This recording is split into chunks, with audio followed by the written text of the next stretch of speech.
అందరికీ నమస్కారం. ఈరోజు వినాయకుడు లేదా గణేశుడు, గణపతి, విఘ్నేశ్వరుడు హిందూ దేవులలో బాగా ప్రసిద్ధి చెందిన, ఎక్కువగా ఆరాధించబడే దేవుడు. ఏనుగు రూపంలో కనిపించే ఈ దేవుని స్వరూపం భారతదేశంలోనే కాక నేపాల్, శ్రీలంక, థాయిలాండ్, బాలి, బంగ్లాదేశ్‌ల్లోనూ భారతీయులు ఎక్కువగా నివసించే దేశాల్లో కూడా కనిపిస్తుంది. హిందువుల్లో ప్రధానంగా 5 రకాలైన పంచాయతన సాంప్రదాయం ఉన్న, వాటితో సంబంధం లేకుండా అందరూ గణపతిని ఆరాధించడం విశేషం. గణేశుని అనేక విశేషణాలతో వర్ణించినప్పటికీ ఏనుగు ముఖం వల్ల ఆయన్ను సులభంగా గుర్తించవచ్చు. గణేశుడిని ఆటంకాలను తొలగించే దేవుడిగా, అనగా విఘ్నేశ్వరుడిగా, కళలకు, శాస్త్రాలకు అధిపతిగా, బుద్ధికి, జ్ఞానానికి ఆరాధ్యుడిగా భావించి పూజలు చేస్తుంటాం. పనులు ప్రారంభించేటప్పుడు, క్రతువుల్లో, పూజల్లో ప్రథమ పూజ గణపతికే చేస్తుంటారు. మానవ జీవితంలో విద్యా ప్రారంభ సమయంలో చేసే అక్షరాభ్యాసంలో కూడా గణపతిని పూజిస్తారు. ఆయన పుట్టుక, లీలల గురించి అనేక పౌరాణిక గ్రంథాలు వివరిస్తున్నాయి. ఈయన తల్లిదండ్రులు శివపార్వతులు.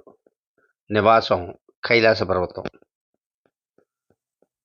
గణపతి మంత్రం ఓం శ్రీ గణేశాయ నమః, ఓం గం గణపతియే నమః. ఆయుధాలు పరశు, పాశం, అంకుశం. భార్యలు రిద్ధి, సిద్ధి,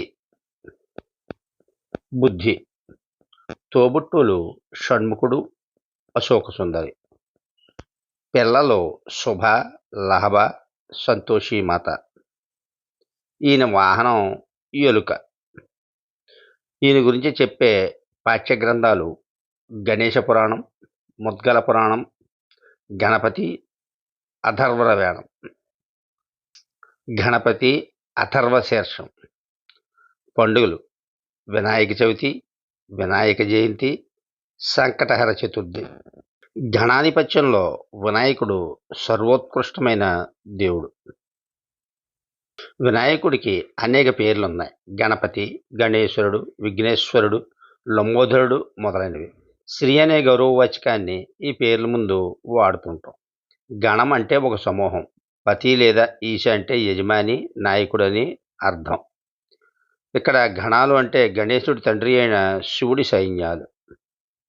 వినాయకుడు అందరికంటే అత్యున్నతమైన భగవంతుడు, అంటే దేవదేవుడు అని విశ్వసించే గాణపత్య సమాజం ఏర్పడింది. వినాయకుని గురించే తెలిపే ముఖ్యమైన ధార్మిక గ్రంథాలు కొన్ని ఉన్నాయి. భారతీయ శిల్ప చిత్ర కళలలో వినాయకుని మూర్తీకరణ విస్తృతంగా, చాలా వైవిధ్యంతో కనిపిస్తుంది. కాలక్రమంలో వినాయకుని చిత్రించి శిల్పించే విధానం మారుతూ వచ్చింది. వినాయకుడు నిలబడినట్లుగా, నృత్యం చేస్తున్నట్లుగా, రాక్షసులతో యుద్ధం చేస్తున్నట్లుగా, కుటుంబంలో బాలునిగా ఆడుకుంటున్నట్లుగా, నేలపై కూర్చున్నట్లుగా, సింహాస ఆసీనుడై ఉన్నట్లుగా, ఇలా వివిధ సన్నివేశాలతో గణపతి శిల్పాలు, చిత్రాలు కనిపిస్తున్నాయి. క్రీస్తు పూర్వం 1వ శతాబ్దానికి చెందినదని లభించిన గణేశ విగ్రహం అత్యంత పురాతనమైనది. ఇందులో ఒకే దంతం కలిగిన మరుగుజ్జు లా చిత్రీకరించబడింది. 6వ శతాబ్దం నాటికి భారతదేశ వినాయక విగ్రహాలు సాధారణంగా ఉన్నాయి. 9 నుంచి 12వ శతాబ్దం మధ్యలో వినాయకుని ఆకారం సాధారణంగా కుడి పక్కన చూపిన విగ్రహం వలె ఉంటూ వచ్చింది. ఏనుగు తల, బాణపొట్ట, ఒక చేత విరిగిన దంతం, మరొక చేతిలో ఉన్న లడ్డూను సూచిస్తున్న తొండం ఇవి సాధారణంగా కనిపించే చిహ్నాలు. ఎల్లోరా గుహలలో మరింత పురాతనమైన 7వ శతాబ్దానికి చెందిన గణేశ విగ్రహం లభించింది. ఆది నుండి కూడా వినాయకుడిని ఏనుగు తలతోనే చిత్రీకరిస్తారని తెలుస్తోంది. ఇలా ఏనుగు తల ఉండడానికి అనేక పురాణ కథలున్నాయి. హేరంబ గణపతిని 5 తలలతో చూపుతారు. వినాయకునికి ఏకదంతుడు అన్న పేరు మొదటి నుంచి ఉంది. చాలా పురాతనమైన విగ్రహాల్లో కూడా వినాయకుడు తన విరిగిన దంతాన్ని చేత్తో పట్టుకున్నట్లుగా చూపారు. ముద్గల పురాణం ప్రకారం వినాయకుని రెండో అవతారం ఏకదంతావతారం. అలాగే పెద్ద పొట్ట కూడా మొదటి నుండి వినాయకుని శిల్పాల్లో కనిపిస్తుంది. ముద్గల పురాణంలో చెప్పిన 2 అవతారాలు, ఒకటి హేరంబుడు, 2 మహోదరుడు, ఈ పెద్ద పొట్ట అనే అంశం యొక్క ప్రాముఖ్యతను సూచిస్తున్నాయి.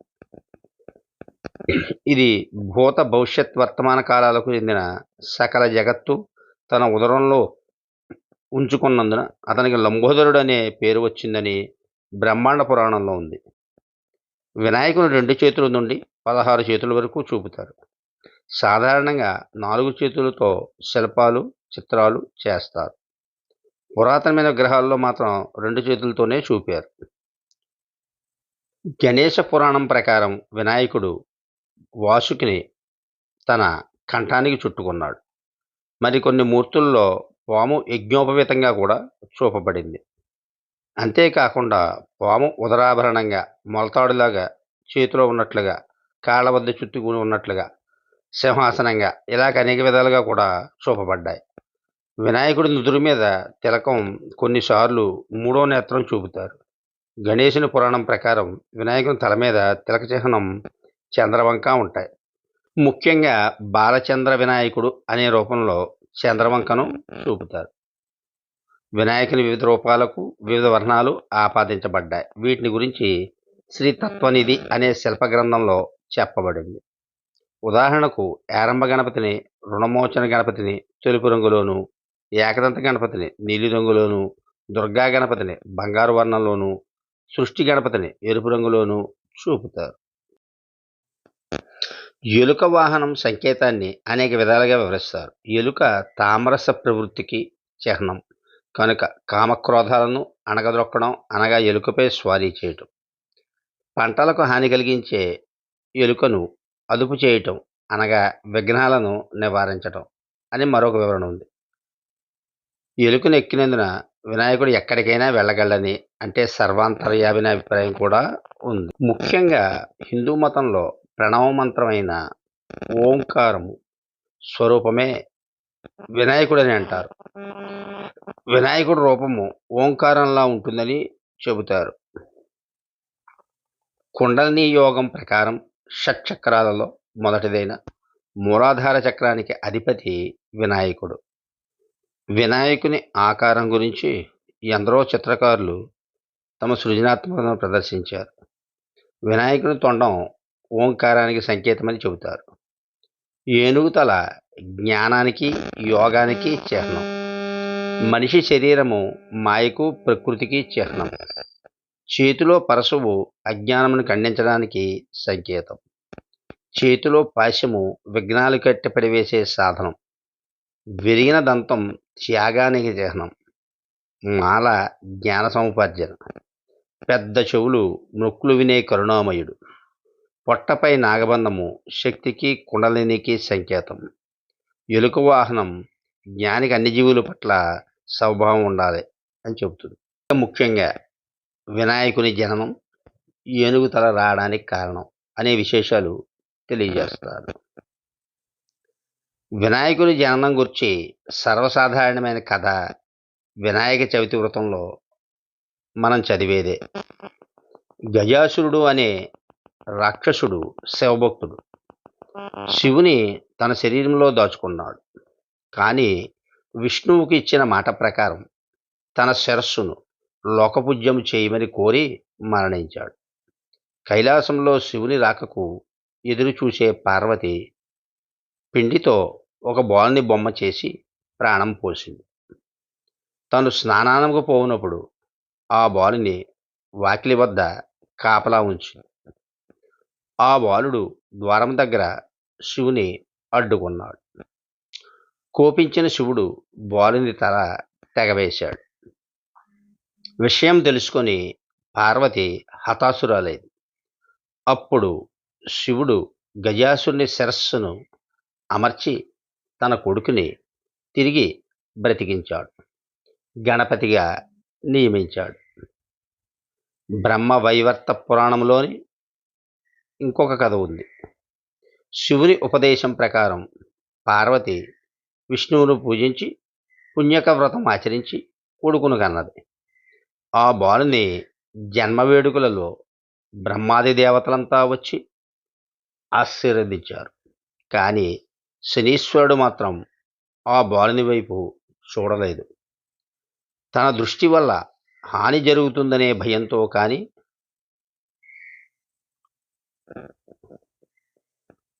అనుకున్నాడు. కానీ పార్వతీదేవి బలవంతంపై బాలుని ముఖం చూడక తప్పలేదు.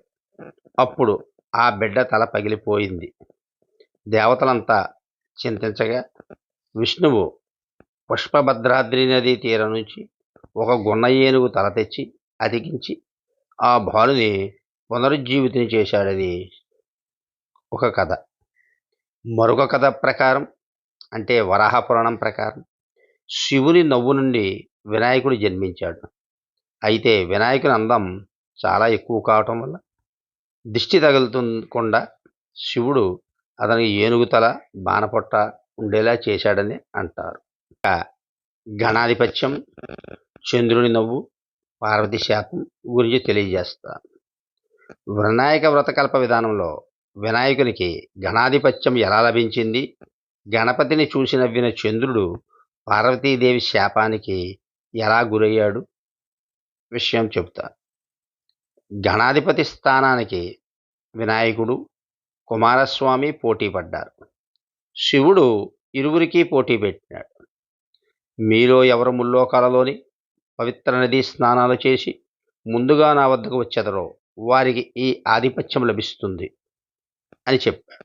కుమారస్వామి నెమలి వాహనంపై వేగంగా సులువుగా సాగి వెళ్ళిపోయినాడు. వినాయకుడు నారాయణ మంత్రం జపిస్తూ తల్లిదండ్రులకు ప్రదక్షిణం చేశాడు. నారములు అనగా జలములు, జలములన్నీయు నారాయణి అధీనాలు అనగా ఆ మంత్ర అధీనములు. మంత్రప్రభావం చేత ప్రతి తీర్థస్థానమునందును కుమారస్వామి కన్నా ముందే వినాయకుడు ప్రత్యక్షము కాజొచ్చాడు.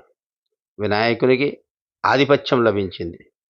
గణాధిపతి అయిన వినాయకుడు లోకములను పూజలు అందుకుని సుష్టిగా భోజనం చేసి కైలాసమునకు తిరిగి వచ్చి తల్లిదండ్రులకు ప్రణామము చేశాడు. కానీ బొజ్జ కారణంగా ఇబ్బంది పడుతూ ఉంటే అది చూసి చంద్రుడు పకపకా నవ్వాడు. ఆ నవ్వుకు, అంటే దృష్టి దోషానికి, వినాయకుడి పొట్ట పగిలిపోయింది. కోపించిన పార్వతి, నిన్ను చూచిన వారు నీలాపనందలకు గురియగుదురుగాక అని శపించింది. ఫలితముగా లోకమునకు చంద్రుడు నింద్యుడైనాడు. చంద్రునికి కలిగిన శాపం లోకమునకు కూడా శాపమైనది. లోకులు చంద్రుని చూడకుండుటట్లు, నీలాపనందల మధ్య సవ్యంగా సాగుటేట్లు చంద్రుడు జరిగిన పొరపాటుకు పశ్చాత్తాపం చెందాడు. లోకుల ప్రార్థనలు మన్నించిన పార్వతి భాద్రపద శుద్ధ చవితి నాడు, అనగా చంద్రుడు నవ్విన నాడు మాత్రమే ఈ శాపం వర్తిస్తుందని శాప ప్రభావాన్ని సడలించింది. ఆ ఒక్కరోజు లోకులు జాగ్రత్త పడసాగారు. ఇక ద్వాపరయుగంలో శ్రీకృష్ణుడు పొరపాటున చంద్రుని చూసినందున ఆయనకు కూడా శమంతకమణి అపహరించాడనే అపనంద అంటుకుంది. శ్రమించి కృష్ణుడు అసలు విషయాన్ని రుజువు చేసుకున్నాడు.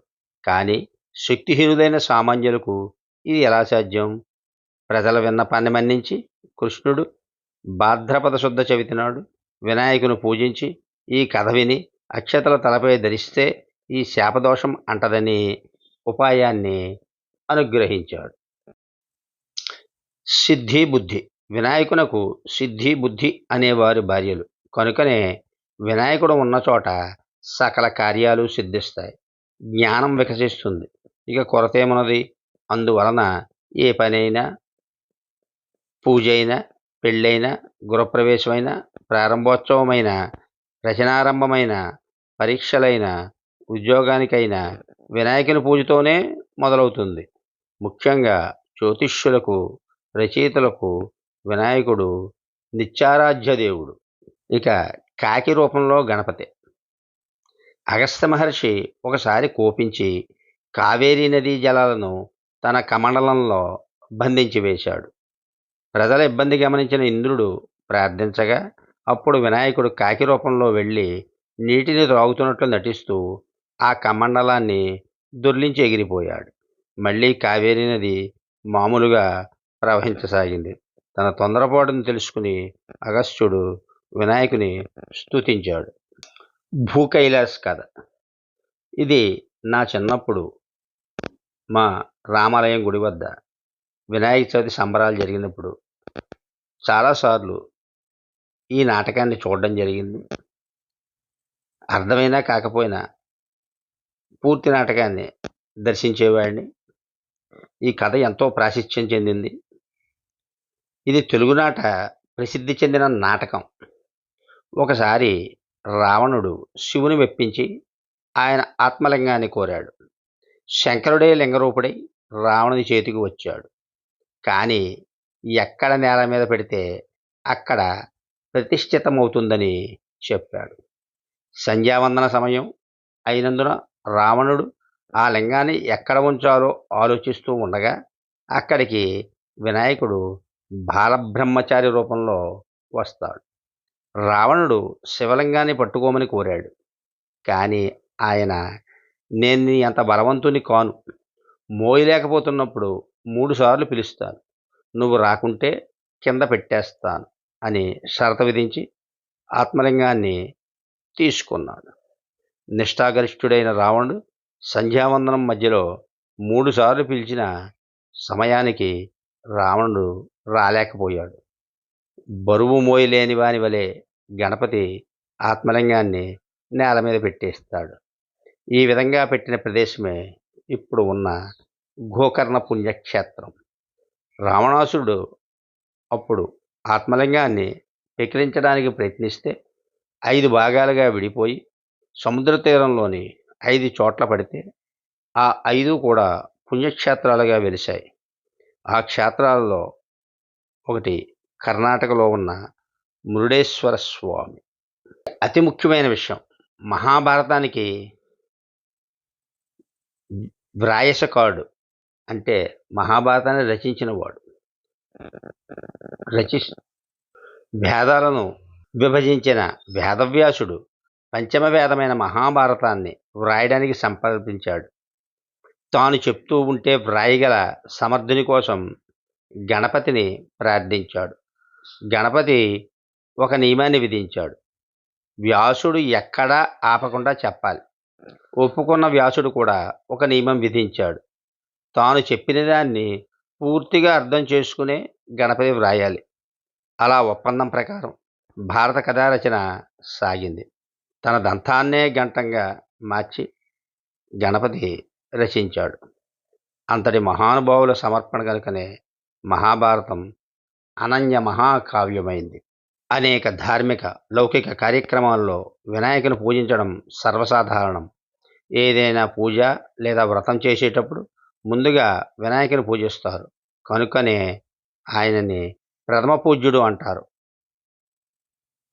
వినాయకుని బొమ్మ లేదా ప్రతిమ లేని హిందూ గృహం అరుదు. అన్ని కులాలు, సాంప్రదాయాలు, శాఖలలోనూ అన్ని ప్రాంతాలలోనూ వినాయక పూజ జరుగుతుంది. ముఖ్యంగా వినాయకుని సంతోషపెడితే ఆటంకాలు రాకుండా కార్యసిద్ధి లభిస్తుందని, కష్టాలు దూరంగా ఉంటాయని, అష్టైశ్వర్యాలు సిద్ధిస్తాయని భక్తుల నమ్మకం. వినాయకునికి అధికంగా లడ్డూలు వంటివి నైవేద్యం సమర్పిస్తారు. తెలుగునాట పానకము, వడపప్పు, ఉండ్రాళ్ళు, పాలతేలికలు, పప్పులో ఉండ్రాళ్ళు, కుడుములు వంటి పదార్థాలను నివేదన చేస్తారు. ఎర్రచందనం పోస్తారు. గరిక, మారేడు వంటి పత్రులతో పూజ చేస్తారు. వినాయకుని మందిరం వద్ద జిల్లేడు చెట్టు ఉండడం కూడా సాధారణంగా చూడవచ్చు.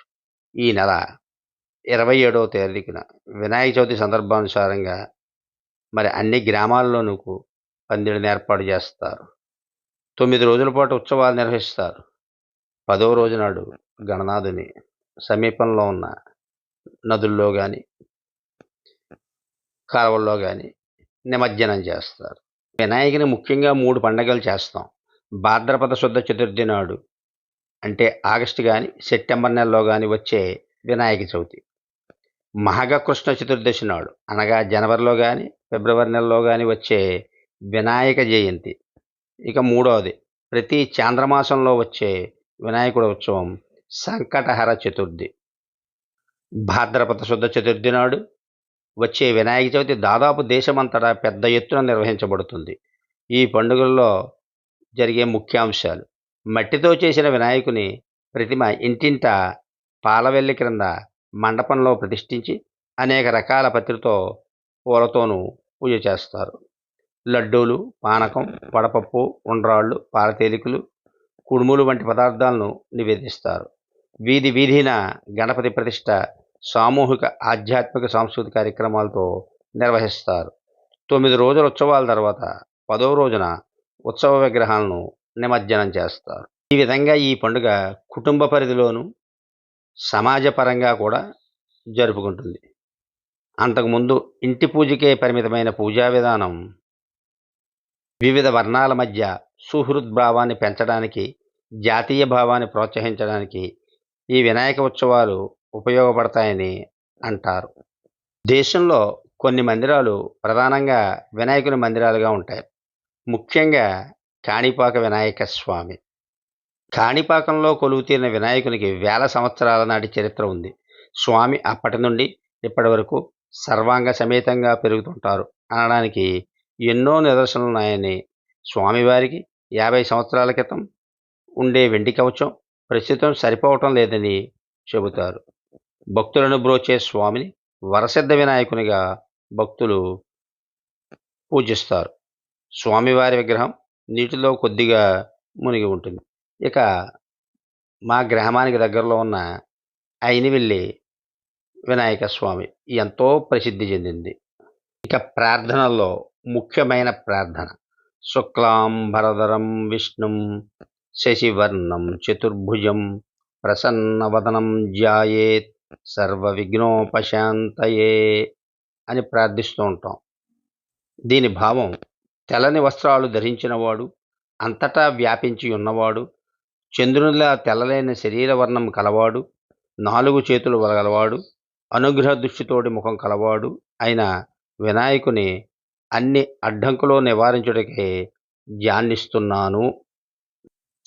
అగజానన పద్మార్కం గజాననం అహర్నిశం అనేకదంతం భక్తానాం ఏకదంతం ఉపాస్మహే. పార్వతి ముఖపద్మమును వెలిగించువాడు, ఏనుగు ముఖము కలవాడు, అన్ని వేళలా ఎన్నో విధములైన సంపదలను తన భక్తులకు ఇచ్చువాడు అయిన ఏకదంతుని స్మరిస్తున్నాను. ఇంకా ఓం గణానాం త్వా గణపతిం అవామహే కవిం కవీనాముపమశ్రవస్తమం అనే వినాయకుని ప్రార్థనలు చెబుతాం. ఇక సంప్రదాయ శ్లోకాలు సరే తెలుగువారికి ఎన్ని శ్లోకాలున్నా అత్యంత పరిచయం ఉన్న పద్యం ఇది. తొండమున్ ఏకదంతము తోరపు బొజ్జయు వామహస్తమున్ మెండుగము రొయ్యుగజ్జలున్ మెల్లని చూపులు మందాసమున్ కొండక గుజ్జురూపమున కోరిన విద్యలకెల్ల నొజ్జయ్యుండెడి పార్వతీతనయ ఓయి గణాధిప నీకు మొక్కెదన్. ఇంకా ఎంత ప్రాశస్త్యం పొందిందంటే వినాయకుడి చిత్రం పెళ్లి శుభలేఖల్లో అత్యంత ప్రధాన పొందిన చిత్రం. సాంప్రదాయబద్ధులకు ఆధునికులకు కూడా ఇది సామాన్యం. ఇంకా గణనాథునికి చెప్పాలంటే చాలా సమయం పడుతుంది. ఇప్పటికే మీరు చాలా శ్రద్ధగా విన్నారు. మీ అందరికీ కృతజ్ఞతలు తెలియజేస్తున్నాను. సర్వే జనా సుఖినో భవంతు.